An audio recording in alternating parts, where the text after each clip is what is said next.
The Customer Creates Milestone feature enables you to decide that it should be the customer and not the freelancer who actually produces the milestones, that splits up the contract and takes the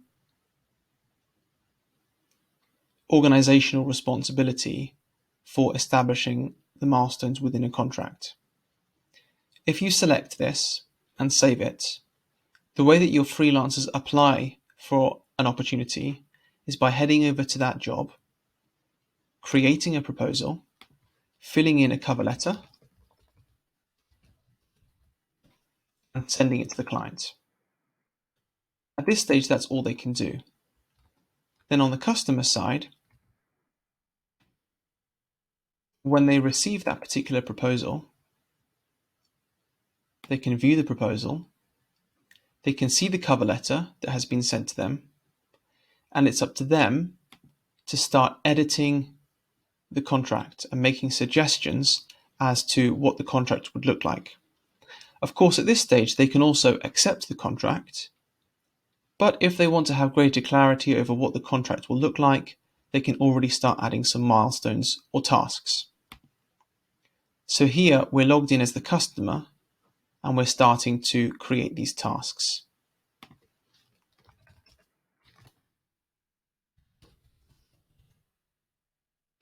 So here I'm creating a milestone, I'm giving it a deadline and a cost.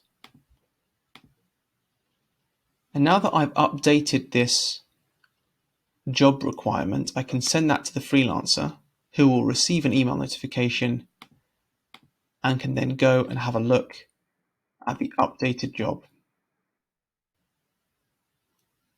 And as you can see, a new milestone has appeared.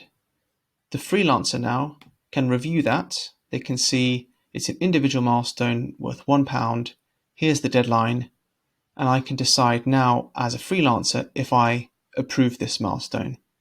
If I don't approve this milestone, the customer will not be able to pay for it and start this milestone. It's entirely dependent upon me as a freelancer approving whether I'm happy to work on this milestone. So let's say I approve it. Now as a customer, I will again receive an email notification that has been approved. And as you can see here, the status has been approved. So now that as a customer, I'm happy that I understand what the contract is going to involve, I can accept that contract. And now in my Manage Contract page, because now we have a live contract now that that's been accepted, because the milestone has been approved, I can pay for it. I can view my invoice, I can download a copy of that invoice, and I can ultimately pay for it.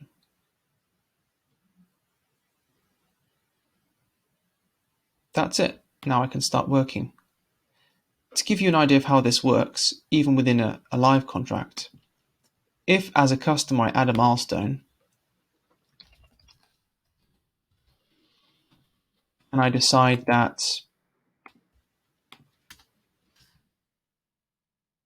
I want to go ahead and without the freelancer's approval, just immediately pay for it and just get started, I can't do that.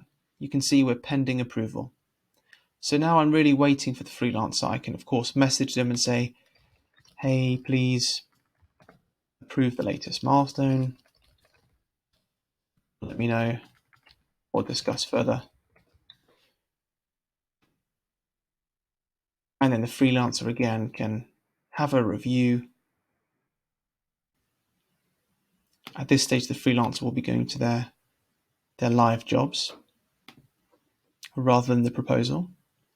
They can see the message that's just been sent and they can decide whether they want to approve that milestone or discuss it with the customer and maybe cancel that and build a new one. But just to finish off this contract, the freelancer can mark that as complete. The customer can approve that, and what will happen is that the funds will go from the customers, it will be released to the freelancer's account on Stripe, so that the freelancer will receive those monies into their local bank account within several days via Stripe. So that's how the user flow and the contract flow of the customer creates milestones feature works.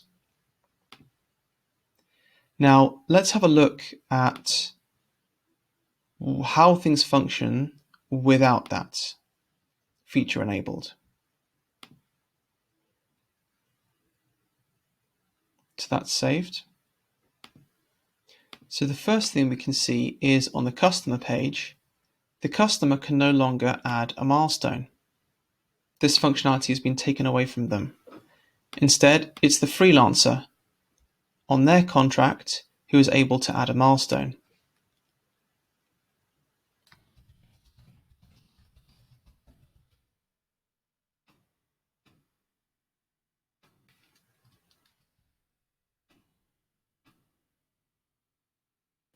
And now that the freelancer has created the milestone, the customer receives a notification. And on their page, they will see the new milestone that has been added, and they can go ahead and pay for it immediately. And again, when they're finished and they're happy that the work has been done, they can approve it and the money is released to the freelancer. And that's the main difference between the freelancer creating the milestone and the customer creating the milestone. My suggestion is that if you have the type of freelancers who have the capacity to manage this, it's better for them to do it because they're the ones who will take the time and the effort to create those milestones based on the conversations they have. And it doesn't require them to approve every milestone up front, which is what the customer creates milestone does require. So I would suggest leaving the default, which is to have it unselected. But if you do want the customer to be able to have the authority to be able to create the milestones and have that approved by the freelancers, then that's up to you, and you can select this and go live. And that's how it works.